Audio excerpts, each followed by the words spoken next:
And welcome, ladies and gentlemen. You have just tuned in to WXLV, the radio station right here at Lehigh Carmen Community College, located in beautiful Schnecksville, Pennsylvania. It is Wednesday. It is 3 p.m. here on the East Coast. This is Extra Time, and I am your host, Matt Waterman, for your weekly update on everything soccer. And once again, normally, as we always do, we have a very packed show today. We have Champions League action returning this past week, including some games going on right now, so we will get you caught up on those. We also have our interview today with Chris. That will be happening in just a few minutes. And we also have an MLS preview today. The MLS begins next month in a couple of weeks, so I will be giving you some predictions, such as top goal scorer, comeback team of the year, my MVP, and as well the top 5 teams from each conference. We will be doing that today as well. But first, we are going to do our interview with Chris, but that will be right after a PSA. So don't go anywhere. This is WXLV Schnecksville Extra Time right here on the X. Excited about all the digital and high-definition products? Would you like to be involved in the latest high-tech electronics gear for today's market? LTRIC's electronic technology courses can get you there. With 3 programs offered, you can choose the fields of microcomputers, fiber optics, or telecommunications. Visit lccc.edu or call 610-799-1137. Again, that's 610-799-1137. LTRIC, start here, go anywhere. LTRIC has 7 intercollegiate sports. In the fall, we have women's volleyball. We have men's soccer. In the winter, we have men's and women's basketball. In the spring, we have golf. We have men's baseball and women's softball.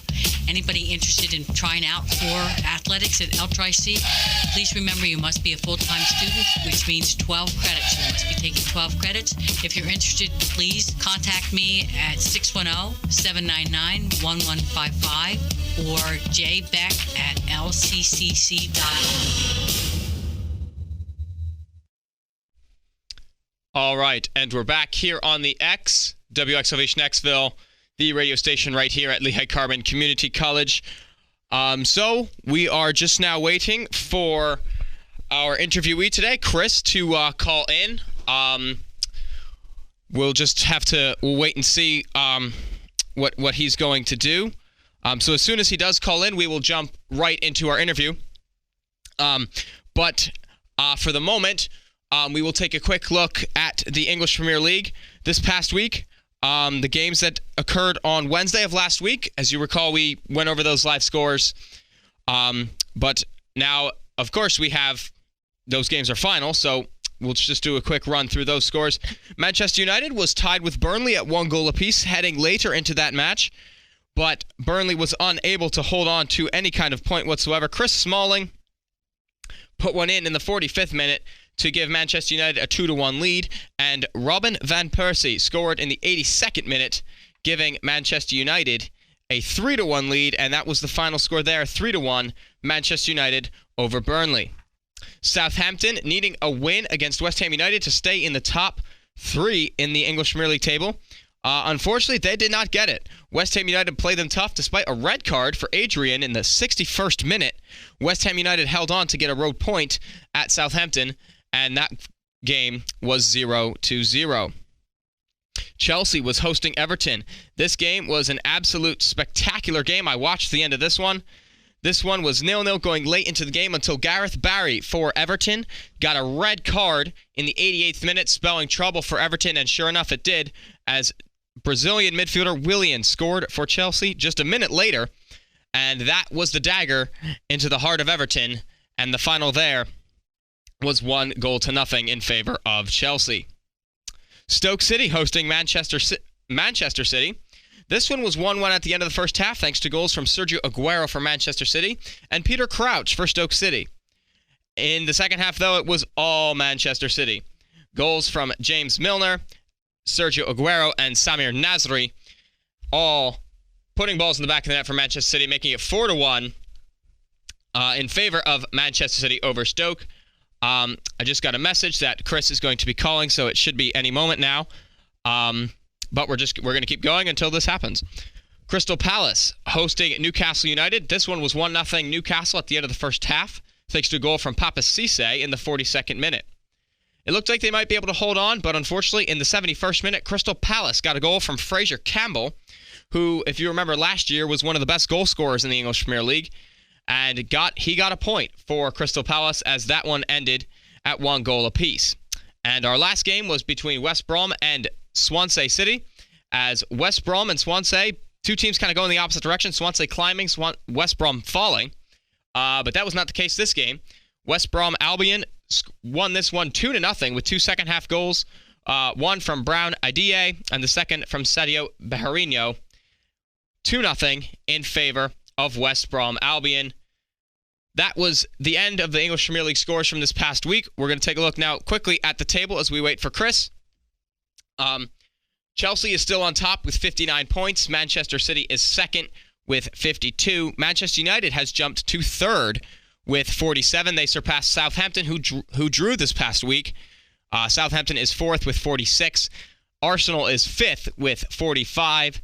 Tottenham is sixth with 43rd. Liverpool, seventh with 42. West Ham, eighth with 38. Swansea City, ninth at 34. And Stoke City, 10th at 33. And then rounding out the other teams is Newcastle, Everton, Crystal Palace, West Brom, Sunderland, Hull City, Queen's Park Rangers, Aston Villa, Burnley, and Leicester City. So a very brief section on the English Premier League. There were no games over the weekend, but there will be some games coming up on this weekend, including on Sunday. Southampton will be hosting Liverpool, so that should be a rather big game. We also have Manchester City hosting Newcastle United, as well as Chelsea hosting Burnley. So some good games should be this weekend, along with Tottenham Hotspurs hosting West Ham United, two teams kind of in the middle of the pack, the English Premier League table, so that should be a good game as well. All right, that rounds out our section for the English Premier League. And we'll now take a look quickly at the Champions League scores that are going on right now. These games are, if you missed the games yesterday, they were excellent football games yesterday between Chelsea and PSG, as well as Shakhtar versus Bayern Munich. But right now, we have FC Basel playing FC Porto, and it is 1-0 in favor of FC Basel, the host side. A goal in the 11th minute from Dirlis Gonzalez has Basel up 1-0. And Schalke 04 is hosting Real Madrid. Real Madrid, if you remember from last year, absolutely dominated Schalke 04 in their Champions League matchup, outscoring them 10-2 between two games. Real Madrid winning 4-1 and then 6-1. But no score as of right now. That game is the 22nd minute. You can see that game on Fox Sports 1, again, 22nd minute between Real Madrid and Schalke 04, and that is 0-0. All right, as we still wait for Chris, let's take a look at the games from last weekend, or yesterday, excuse me. We had PSG hosting Chelsea in Paris, and this one was an excellent game. The scoring started off for Chelsea, the away side, which was huge. Braslan Ivanovic put one in the 36th minute. Good cross from John Terry and a great flick to the back post where Branislav Ivanovic was waiting, and he taps it into an open goal, 1-0 in favor of Chelsea. But in the second half, PSG responded pretty quickly thanks to a goal from Edison Cavani in the 54th minute. An excellent finish on a header. He was left wide open in the box, and with a striker with the quality of that Edison Cavani, is you cannot leave him by himself in the box. It's just a bad situation, and it burned Chelsea 1-1 going late into the game, and Chelsea kind of didn't do much on offense after that. They kind of sort of parked the bus as they sort of normally do sometimes. But Paris Saint-Germain definitely took some chances. Zlatan Ibrahimovic had a couple of chances late in the game, but a couple good saves from the Chelsea goalkeeper, Courtois, who is the Belgian international goalkeeper. He made a couple good saves, and in the 82nd minute, Edison Cavani missed an open opportunity for Paris Saint-Germain to get a late winner But all in all, Paris Saint-Germain and Chelsea go back to London with the score tied at 1 goal apiece. Shakhtar Donetsk and Bayern Munich. This one was played in the Ukraine, where Shakhtar are from. And this one was surprisingly physical between Shakhtar and Bayern Munich. There were 3 yellow cards in the first half and 5 in the second, including a red card to Xabi Alonso for Bayern Munich in the 65th minute. So Shakhtar had the advantage, but they really were unable to do anything with it. This game had no offense from either team, with a combined total shots between the two teams at 6. 6 combined total shots between the two teams. Neither team really able to do anything against the other. 0-0. Shakhtar and Bayern, they will head back to Munich, Germany, for their second leg of that heading. So those were the games from yesterday, in case you missed those. And just again, a reminder, you can see Schalke 04 and Real Madrid on Fox Sports 1. Definitely worth watching. Champions League football is always worth watching. Looking ahead to next week, on Tuesday, we have possibly one of the biggest games of the entire year, whether it be club football or international. Manchester City hosting Barcelona. That one is 2:45 p.m. Eastern Time on Tuesday, February 24th. That one you can also see on Fox Sports 1.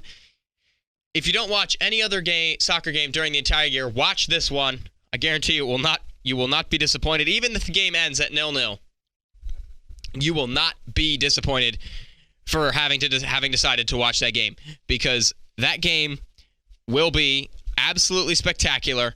2 of the best teams in the world, some of the best players in the world will be going head to head, and it is going to be an absolute awesome game. You know teams are really good when you can bring on a player like Frank Lampard off your bench. When you can bring someone like Edin Dzeko off your bench, or you can bring someone on like Pedro Rodriguez off your bench, or you can sit Luis Suarez and bring him in then off your bench. I mean, your team has to be incredibly stacked to have those kinds of options be available to you, and those are the kind of options that both Manchester City as well as Barcelona do have. So you're going to definitely want to tune into that game. Again, 2:45 p.m. Eastern Time on Tuesday, February 24th. You can see that on Fox Sports 1. And then at the same time, Juventus will be playing Borussia Dortmund. Not a shabby game in and of itself. And if it wasn't for Manchester City and Barcelona being the other game, I'm pretty sure you would be able to watch this game. But you can see that one on Fox Sports 2 or ESPN Deportes.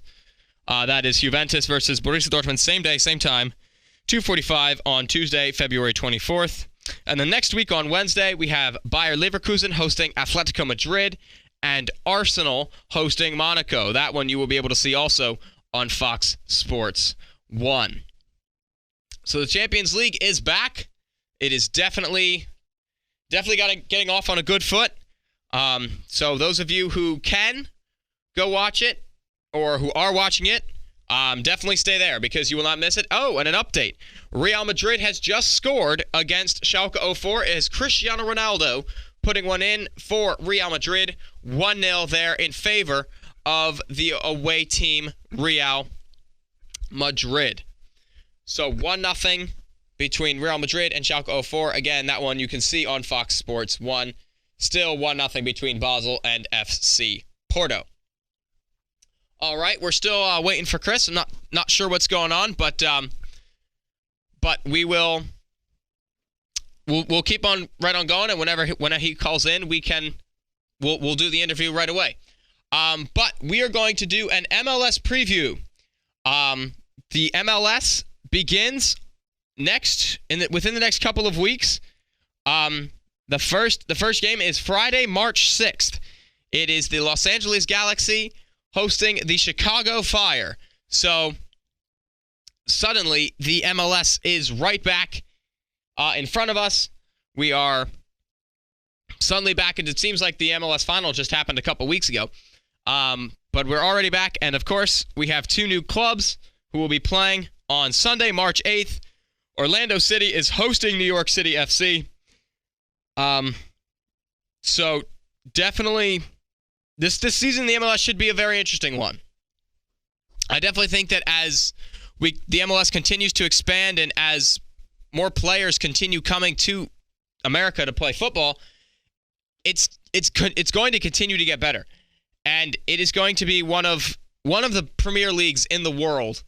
Not this year, but as it continues to develop, as we continue to see players like David Villa, Kaká, Frank Lampard, Mix Diskerud, Steven Gerrard, Josie Altidore, Michael Bradley, as we continue to see these big-name international players come to the MLS to play, it will continue to be one of the better leagues in the world, and eventually we'll start. I'm not necessarily saying that we'll be able to sign someone like a Cristiano Ronaldo to the LA Galaxy. I don't think that will ever happen. But, we could see some other big name players, possibly like maybe a Karim Benzema, the French striker, or, maybe like a Robin van Persie. And maybe for his final year or 2 years, he might come to the MLS. Some big name like that I could definitely see us getting. Not one of the best players in the world, not Neymar or Messi or Ronaldo, but definitely one of the better players in the world. So again, Friday, March 6th, begins the MLS, the Galaxy hosting the Chicago Fire. And if the last MLS season told us anything, it's that the MLS, you can never predict what's going to happen. The MLS, what makes it such a great league is the fact that who's going to beat who on any day. Nobody knows who's going to win. Nobody knows what's going to happen. Any team can beat anybody on any given day. I've said that before, and I know that some of you feel like others out there feel like other sports are the same way, but and they are, but just not the way soccer is. Soccer is definitely the most team sport out of any of the other major sports in America. I mean, think about the NFL. The NFL, yes, it is a team sport, but I mean, who gets all the attention? The quarterbacks, the wide receivers, the running backs. No one really gives credit to the offensive line. No one really gives credit to the linebackers. I mean, if you have a superstar, then yeah. But I mean, if you just have a bunch of nobodies, no one really knows who you are, and no one honestly really cares. But in soccer, everybody has to contribute. Everybody has to do their equal part if you want to win the game. And when everybody does their equal part, you can beat anybody. No, I'm not saying, the El Trusty soccer team, if we go out and play a great game, we're going to go out there and beat Real Madrid. No, obviously, because Real Madrid has the best players in the world. But when you're in a league with teams that are relatively close to you in skill level, in player depth, in just that kind of, when you're sort of balanced. I mean, obviously some teams can have better players, like the LA Galaxy and the Seattle Sounders have some of the better players in the league, in the MLS. I mean, Obafemi Martins, Clint Dempsey, Brad Evans for Seattle, and then, of course, you have Robbie Keane, Steven Gerrard, you had Landon Donovan, you have Omar Gonzalez for the LA Galaxy. So you have some of the better players.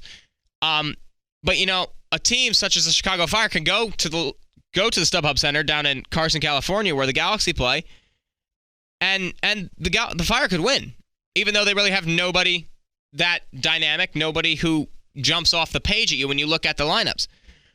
But that is, again, what makes soccer so great, because it is the ultimate team sport. And when you have teams that are semi-balanced, anybody can beat anybody. So this upcoming MLS season, I think, is going to be one of the best ones that we've seen in a while. And I think that is because we have some more dynamic players.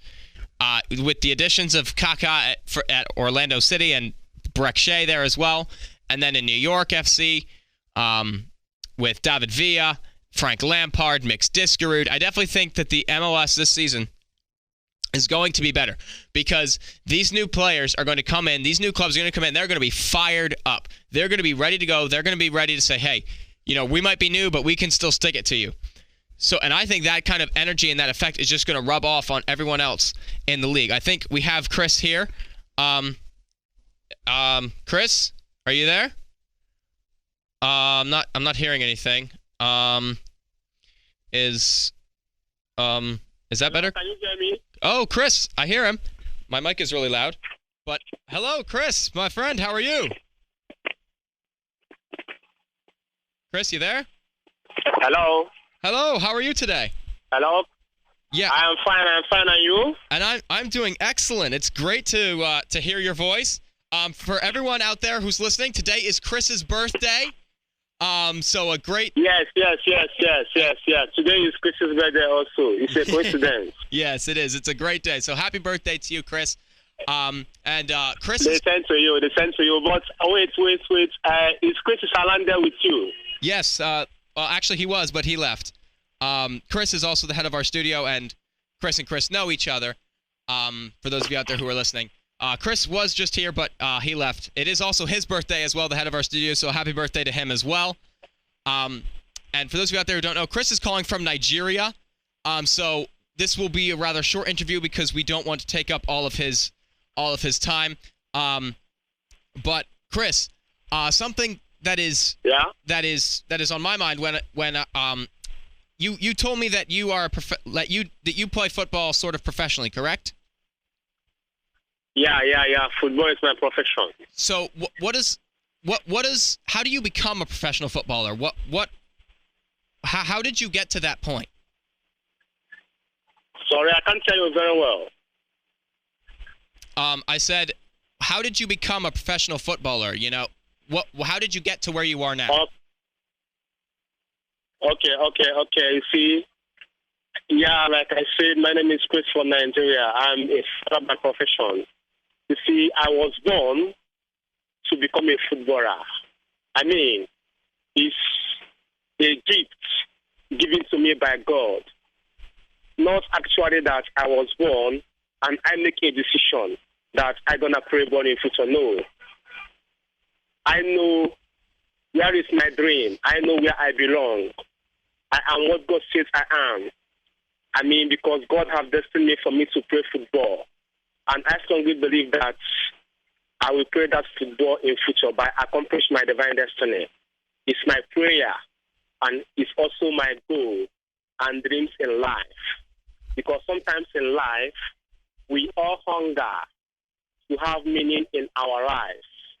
But in order not to end up like the masses out there who are merely wandering and unsure of their goals and dreams in life, your objective must be clear.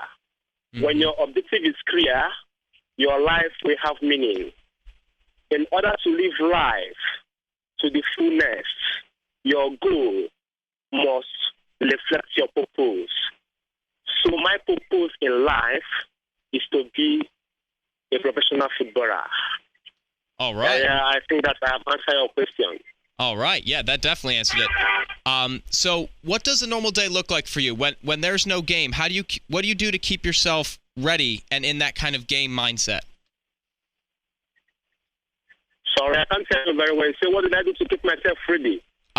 Yeah, what does a normal day when you don't have a game look like for you? What do you do to keep yourself sort of in that game time mindset?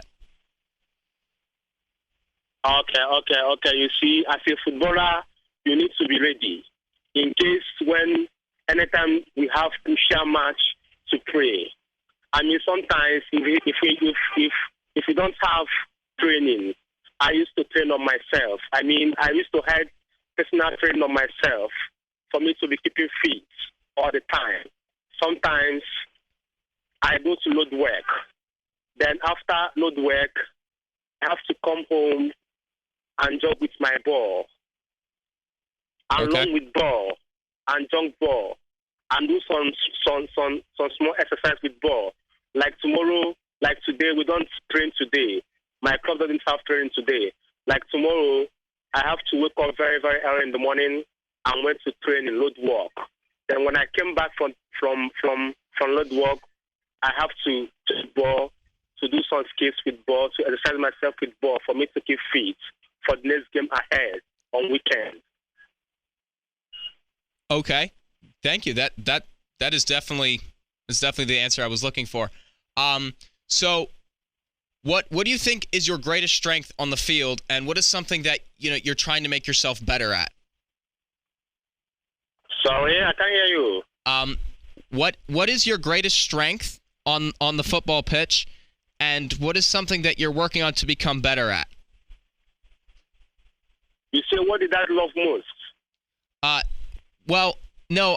What I'm saying is, what is your greatest strength? Like, when you're on the soccer field, what is what makes you a great soccer player? Okay.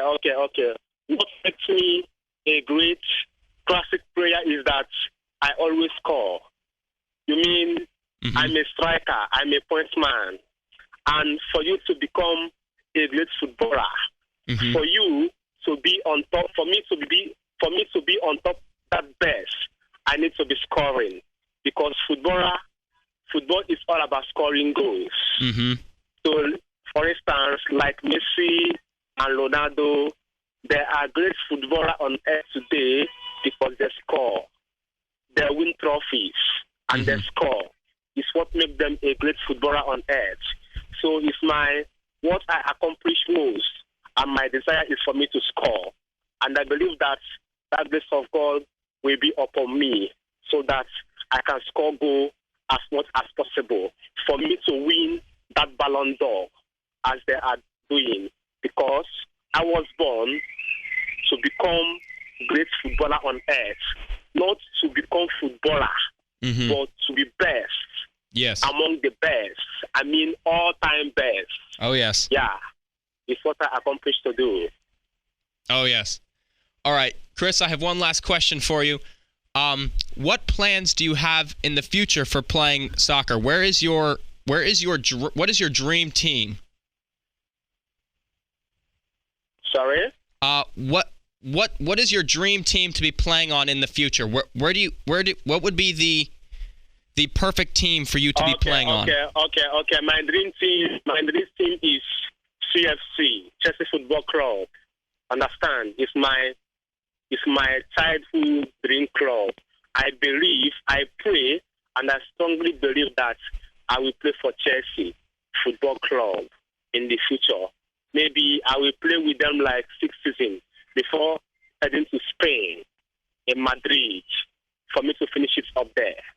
Wow. Yes, I believe that I will win Ballon d'Or for Chelsea Football Club like 3 times before heading to Spain, in Madrid, to finish it up.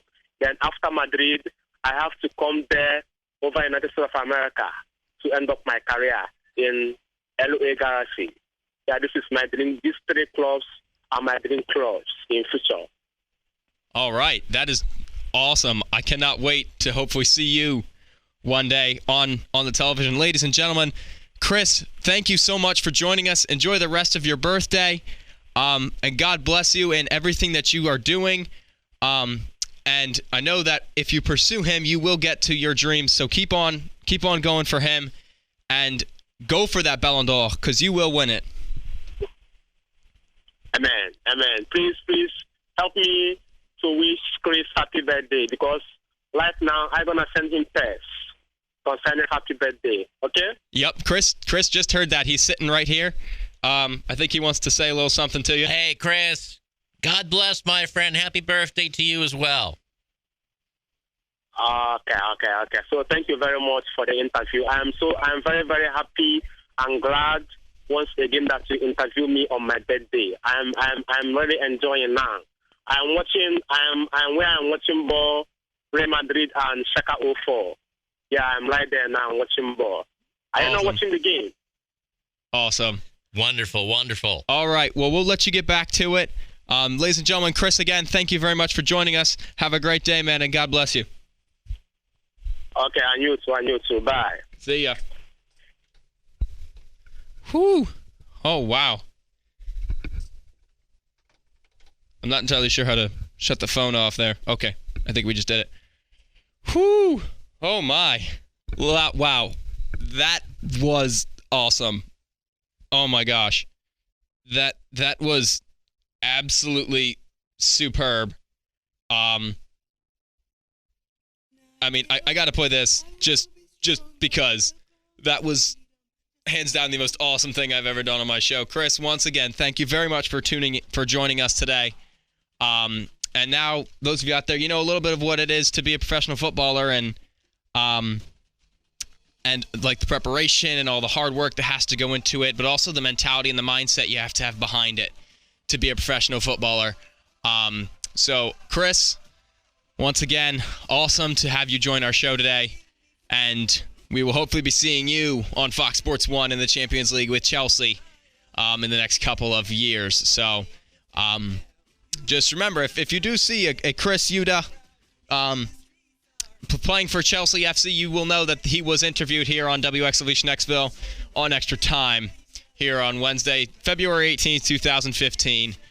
Oh my word, this is so fascinating and so awesome. I'm like sweating buckets right now. I'm so excited and so happy about that, what just happened. But what we're going to do is we're going to jump right back into our MLS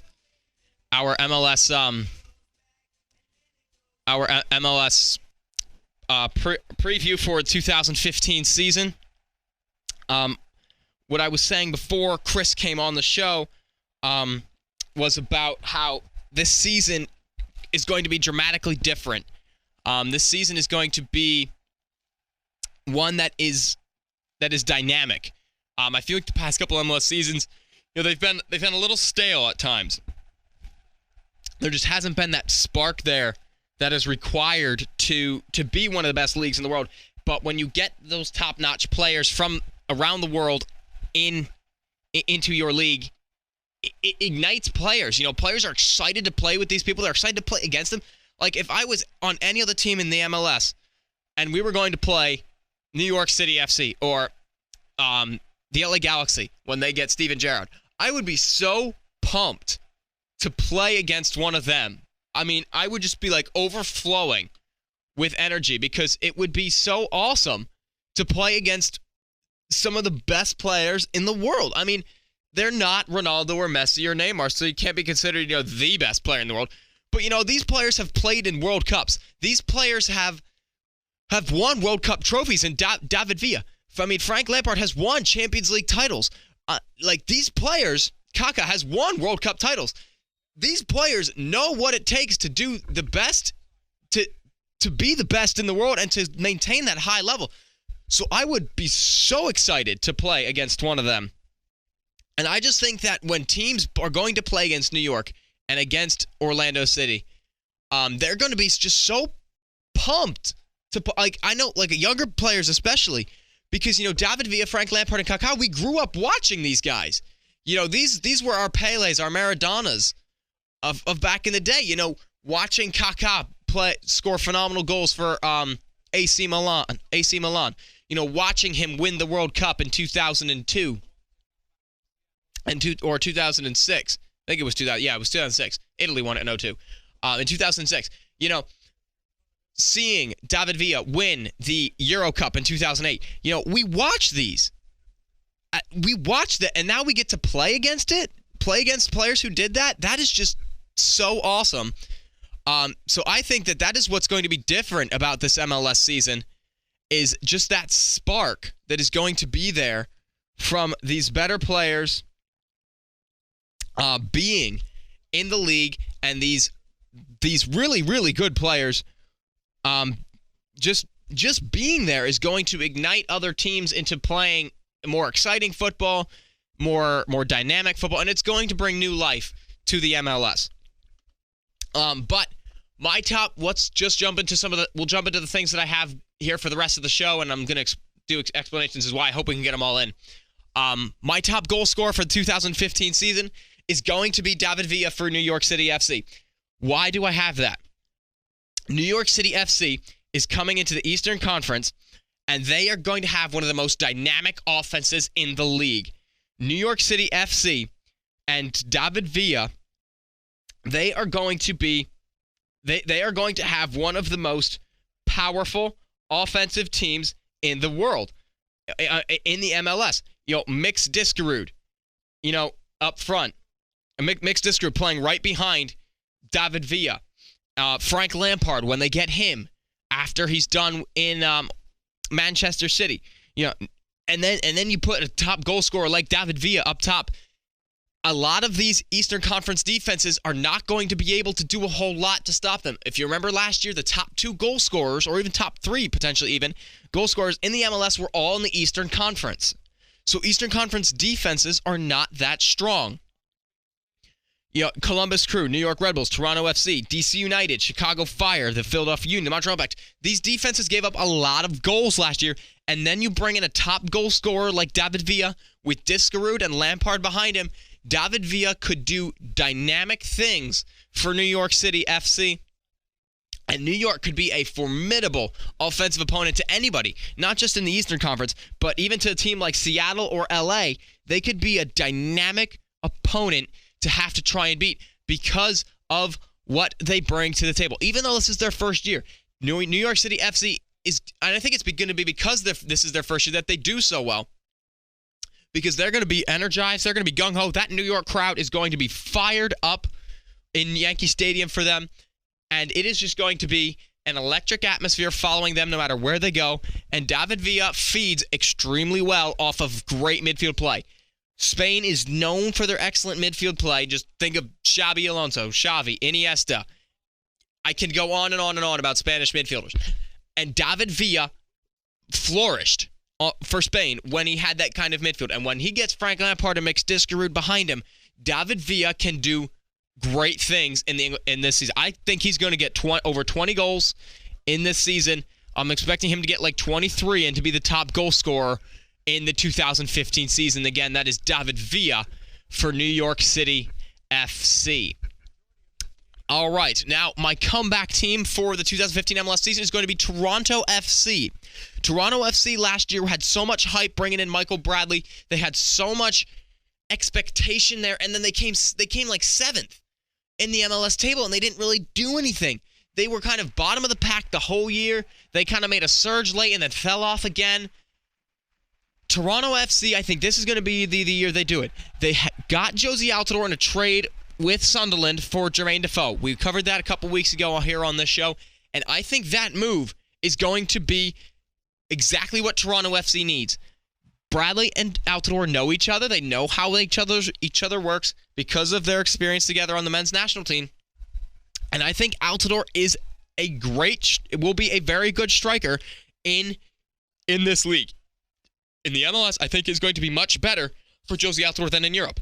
European football, and this goes back to the whole thing between what the men's national team does and what they should be doing. European clubs and European club football, they play the same way European international teams play. They play kind of pass-quick football, tic-tac football. It's not the greatest for a hold-up striker like Josie Altidore. Josie Altidore needs like a one-pass, hold-off, one-pass shot, and rebound or a goal. That's what Josie Altidore needs, and Toronto FC can bring that to the table. A long ball up for Michael Bradley, up to Josie Altidore. He fights off the defender, and he puts a pass right into the path of the other forward coming up top, or to Giovinco, who has just arrived from AC Milan. From Juventus, excuse me. And also they have a Ghanaian Dominic Oduro, who they got from the Columbus Crew. So this could be a dynamic team. Yeah, Sebastian Giovinco in the midfield and Michael Bradley playing balls up. Dwayne De Rosario, one of the better midfielders in MLS history, playing balls up towards Dominic Oduro and Josie Altidore. Dominic Oduro and Josie Altidore could be a great offensive combination because they are polar opposite strikers, so they can work really well together, I feel. Oduro is much more of a speed burner. One pass, bang, he's in behind the defense, and he could feed very well off of Josie Altidore's hold-up play and slowing the ball down, slowing the pace down just enough to open up some space for an Oduro run, and then him feeding him the ball. And I think that Dominic Oduro and Josie Altidore could be a dynamic front pair in the Eastern Conference. And I expect Toronto FC to make the playoffs this next year. I think they will be the comeback team of the year for 2015 because of who they got and because of not just who they got, but who they already have and how they could potentially work together. So expect Toronto FC to be one of the better teams in the MLS this upcoming season. My biggest disappointment team this year will be DC United. DC United last year finished first in the Eastern Conference, but they fell out of the playoffs immediately. They lost to the New York Red Bulls in the second round of the playoffs. They were the number 1 seed, but they lost in the first round. They got torn apart, honestly, by the New York Red Bulls.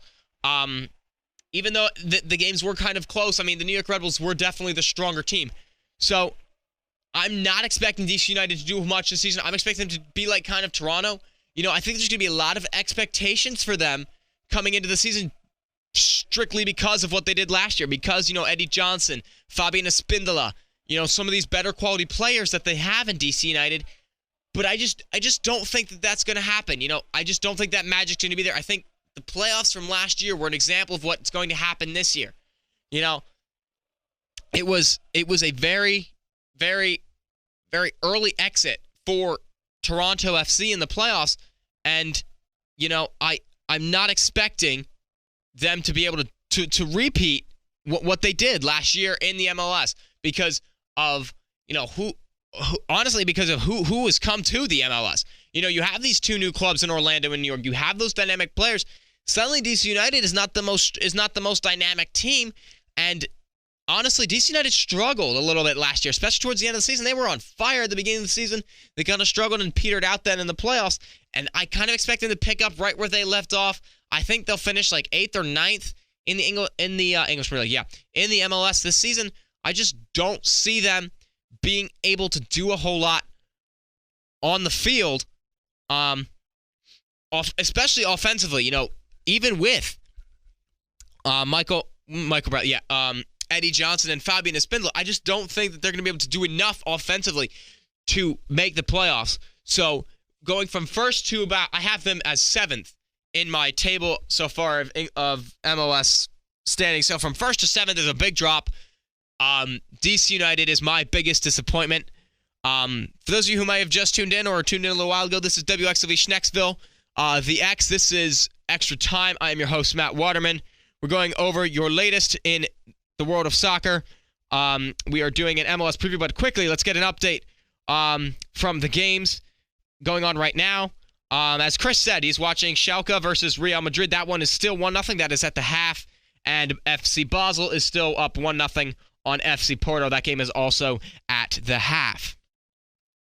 All right, going back to the MLS, my MVP for the 2015 season is going to be Clint Dempsey from the Seattle Sounders. I think Clint Dempsey is going to have that breakout season that he was supposed to have when he first moved to the MLS.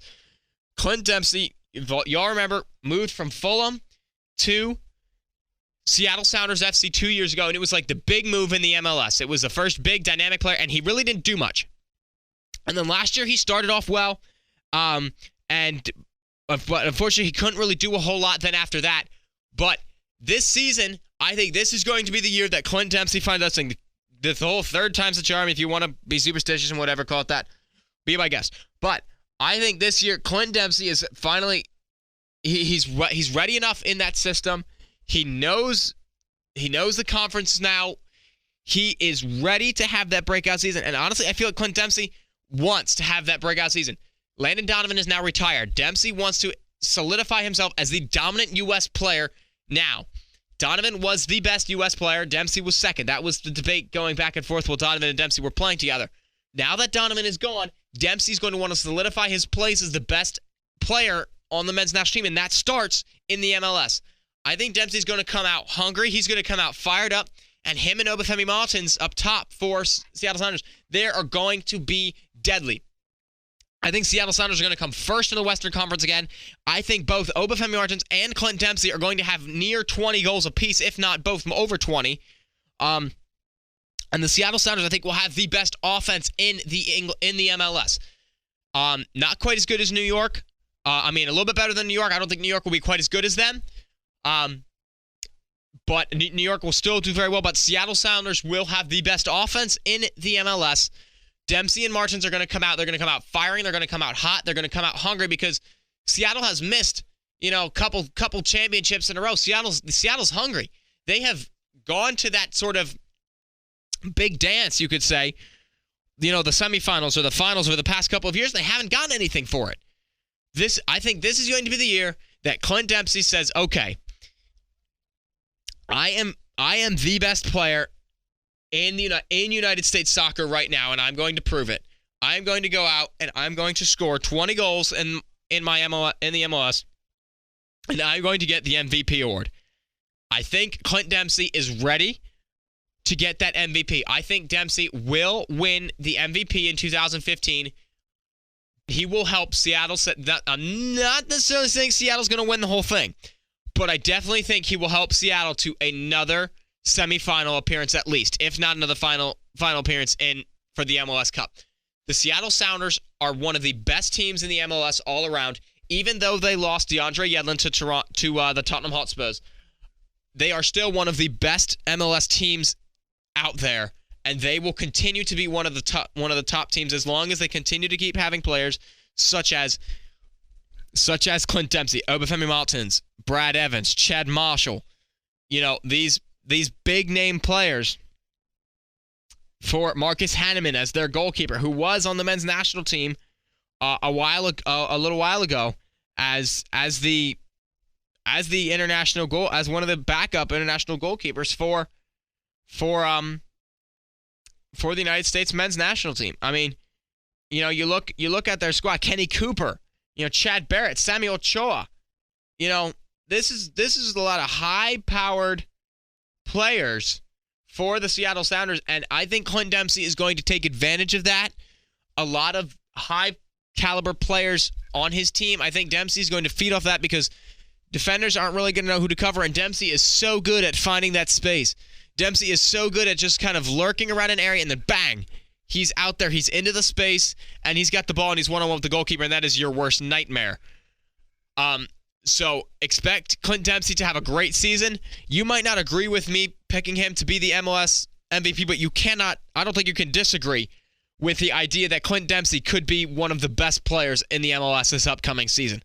I just think that who he is, what he does, how he does it, he's going to say, Donovan's gone, now it's my turn, I am going to be dominant. Everybody fear me when I get the football. I think that is what's going to be with Clint Dempsey this season. Dempsey is my MLS MVP. David Villa, my top goal scorer, but Dempsey, my MVP. All right, and then to round out our last 10 or so minutes here on Extra Time, we're going to take a look at my top 5 teams for each conference. These would be the teams that will make the playoffs in both conferences. We'll start in the West. As I said before, the Seattle Sounders will come first. I don't really see anyone else in the West being able to come to touch them. I'm not saying they're going to run away with the Western Conference. I am saying I don't really see anybody coming close enough to do really anything to them. I think Seattle will win it by like 6 or 7 points in the Western Conference. And that's saying a lot, seeing as the LA Galaxy and the Real Salt Lake last year were pretty close to the Seattle Sounders. I think this year the Seattle Sounders are going to run away with it a little bit. I think they're going to, no pun intended, take the ball and run, and they are going to win the Western Conference by a substantial margin. Second in the West will be the team that was just transferred from the East to the West this past season, which was the Sporting Kansas City. Sporting Kansas City was moved from the East to the West to make room for New York and Orlando in the Eastern Conference, which now puts 10 teams in both conferences. Sporting Kansas City will continue to do well. Dom Dwyer will have another good season. Aurelian Cullen will continue to lead things at the back for Sporting Kansas City. And Sporting Kansas City, even though they're not an Eastern Conference team, they will play like they're an Eastern Conference team, and that will give teams in the West problems because it's like playing West Coast football against a pass heavy team. It's a different style of football that Sporting Kansas City does, and that is going to provide problems for teams in the West Conference, which is why I have them above a team like the Los Angeles Galaxy. The LA Galaxy are going to be third. The Galaxy will be third I think the Galaxy will kind of struggle. The gap left by Landon Donovan will not be filled. You can't really fill Landon Donovan's shoes ever. I think they will be kind of a middle-of-the-pack team until they get Steven Gerrard. And once Steven Gerrard gets himself accumulated in that system, accumulated to American football, then the Galaxy will kind of be like 4th or 5th with 2 or 3 weeks to go. with 3 or 4 games to go, and then they will surge. They will win. They'll win out the last month, win out the last 3-4 games, and they will get third in the Western Conference because Gerard will finally be will be accustomed to the systems. He will be accustomed to what goes on, and he will be the difference maker for the Los Angeles Galaxy getting in the playoffs. I think that when he comes over from Liverpool, and if he doesn't do well, the Galaxy will not make the playoffs. But because it's Steven Gerrard, I think he will do well. I think he will easily adapt, and I think Robbie Keane will be very happy to get someone like Steven Gerrard coming in to sort of quote unquote replace Landon Donovan, as well as Gyasi Zardes. Gyasi Zardes, I think, will be very pleased to see Steven Gerrard. So the LA Galaxy will be third in the Western Conference. Fourth is going to be the Portland Timbers. This was kind of my bold pick from the Western Conference, but the Portland Timbers last year, they were kind of on that fifth bubble with the Vancouver Whitecaps. They were battling for that fifth spot, and I think that this year they're going to be able to not only sneak into the playoffs, but I think they're going to come fourth. I think the Seattle Sounders, Sporting Kansas City, and LA Galaxy will be substantially ahead of Portland and who I have fifth.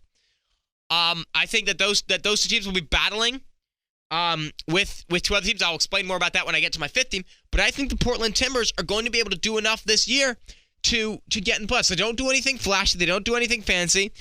They don't really have any dynamic big name players. But they get the job done. They go out there, they win football games, they play hard, they go out and they are tough. They are a tough team to beat, especially at home in front of the Timbers Army. I think the Portland Timbers are going to be able to scrounge out enough victories this season to get fourth in the playoffs. And fifth will be FC Dallas. FC Dallas last year was fourth. I think they're going to stay in the playoffs and they're going to be fifth. Them, the Portland Timbers, the Vancouver Whitecaps, and Real Salt Lake, and the Houston Dynamo. Those 5 teams are all going to be in contention for that fourth and fifth spot. The LA Galaxy will be in that contest until Steven Gerrard comes around and comes into his own. Once that happens, the LA Galaxy are going to kind of run away with it a little bit. They're going to slide into third. But I think FC Dallas will edge out by 1 point, 1 or 2 points over Real Salt Lake, and then only a few points over the Dynamo and a few points over the Whitecaps. I think there's going to be only like 8 points separating 4th and 8th in the Western Conference. It's going to be that tight, but I think FC Dallas is just going to slip in there just barely, and I think it's going to be because their offense does enough. Their offense is going to do it. I think it's going to come down to they got to draw when they needed to. They got to win late when they needed to. Like, they were losing late, and they got a late goal. That is going to be what puts FC Dallas in the playoffs. They have high-powered offense behind Blas Perez, the Panamanian striker. I think that FC Dallas will be able to do just enough to slip themselves into the playoffs. I don't know then who would win that wild card game between Portland and FC, but it would be a very good game. And I think whoever gets into that 5th or 4th spot, whether it is, Real Salt Lake or Vancouver or Houston or San Jose or heck, even Colorado, whoever it is, I think will be that 4th, 5th place game will be one of the better games in the playoffs because the Western Conference can be so tight, because the Western Conference can be tighter than the Eastern Conference. I think that 4th, 5th game of no matter who's playing in the Western Conference, it will be a very, very good football game. All right, and on to the East. First, in the Eastern Conference, I have the New England Revolution. The New England Revolution are going to come out, and they're going to come out hot. They're going to come out upset and frustrated that they didn't go out and win the MLS Cup last year. Lee Nguyen is going to continue where he left off. Lee Nguyen is one of the best players in the MLS. People don't give him enough credit for what he does for that club. I mean, he does such dynamic things for that club, and the addition of Jermaine Jones last year was huge. That addition freed up a lot Lee Nguyen and allowed him to do what he does best, which is run forward, play kind of more that attacking midfield position, because Jermaine Jones is more of a holding midfielder, so that lets him play more of that attacking midfielder type position to feed Teal Bunbury, to feed Diego Fagundes, to feed some of the other forwards. And doing New England Revolution, I don't think they're going to run away with the Eastern Conference. I think the top 3 teams in the Eastern Conference will be pretty tight. But I think the New England Revolution are going to do enough because they have that experience. They have those players who have done it before, who have come out and who have won big, who have came out and they won big games. I think that the New England Revolution will come out and be the top team in the Eastern Conference. Second, this might surprise a lot of people. New York City FC second in the Eastern Conference.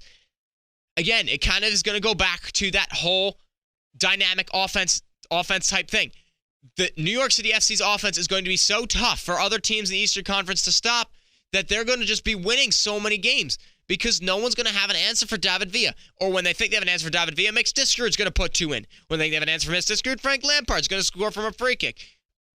The New York City FC has a lot of weapons, and they are going to be a tough team to stop, especially for these teams in the Eastern Conference, like the Philadelphia Union, like Montreal, like DC United, who struggle to keep the ball to the back of the net. New York City FC could run away against those kinds of teams, and I think that they will be the second place team in the Eastern Conference. I don't think they're going to go very far in the playoffs. I could be wrong, but I just don't think that they're going to go far in the playoffs because their lack of playoff experience. David Villa and Mix Discourage and Frank Lampard, they are not short on experience. But a lot of the rookies and a lot of the other players that they have, this is their first time, A, with big-name players and B, in big-time situations, especially if they do make the playoffs. So I just think that New York City FC, they're not quite ready to do big things in the playoffs, but they will be second. Third, Toronto FC. My comeback team of the year, I had them third in the Eastern Conference. I honestly think it's going to be because Josie Altidore makes all the difference. Josie Altidore and Michael Oduro are going to feed off each other perfectly. Michael Bradley and Dwayne De Rosario are going to find the right balls. That's what Bradley and De Rosario. That's what they do so well. They find the pass that the teammate needs. They find that pass. I mean, look, those of you who watched the World Cup preliminary game for the United States against Turkey, I was at that game. Bradley's pass to Fabian Johnson on his goal was beautiful. And Oduro is going to feed off that, especially because Altidore will draw 2 defenders because he's so physical. He won't be able to be defended by one man in the MLS, so they're going to be forced to send a second guy there, and that is going to free up running room for Oduro. And Bradley and De Rosario will feed him the ball until they decide to cover him up, and then Altidore will have space, and Altidore can finally do something in the world of soccer. Toronto FC is third. Fourth will be the New York Red Bulls. They were fifth last year. I have them fourth again. I have them fourth this year. I think that without Thierry Henry, they're going to struggle early on in the season, but they'll kind of find their groove there at the end. I also think it's going to be because that they're going to be helped by the fact that the Eastern Conference is going to be weak. I think Chicago, DC, Philadelphia, and Montreal are all going to be weak teams, and I think that none of them are really going to push for the playoffs. I mean, I hope I'm wrong about Philadelphia, but I think they're going to be weak teams. They're not going to make a push for the playoffs. So kind of the fact that New York FC kind of struggles a little bit, they're going to still make the playoffs kind of because everyone else in the Eastern Conference kind of sucks. And then last in the Eastern Conference is Orlando City SC. Yes, I know I have both new teams going to the playoffs in their first year, but Orlando City can do it. Donovan Ricketts in goal. He will be a secure back line for Orlando City SC. And then Kaká and Breck Shea in the midfield. That is going to be an absolutely deadly combination. And teams are going to struggle to possess the ball in the midfield with them too. And they're going to do an excellent job at finding each other and finding their forwards in space, especially Kaká. That's what he does so good. And don't discount Kaká hitting one from 25 yards out and putting it in the upper corner. He can definitely do that. So, again, my top 5 in the West: Seattle, Kansas City, Los Angeles, Portland, and Dallas. And then in the East, New England, New York FC, Toronto, New York Red Bulls, and Orlando City. Oh my gosh, ladies and gentlemen, it has been, oh my word, it has been an absolutely amazing show. I don't know why I just stopped my song. I didn't want to. It has been an absolutely amazing show today. The interview with Chris, again, big shout out to him. Happy birthday to Chris. And Chris, the head dude here at the studio, happy birthday to him as well. But thank you for Chris for joining us. My first interview ever. A little nerve-wracking, but so exciting to do at the same time. As well as an MLS preview. And now, I'm kind of out of breath. Go watch Real Madrid and Schalke 04. It's still 1-0 Real Madrid over Schalke. So go watch that game and tune in next week, same day, same time. WXLV Schnecksville, the X, extra time, Wednesday, 3 p.m. with myself for your weekly update on everything in the world of football. Ladies and gentlemen, thank you much for tuning in. Have a great day and God bless you all.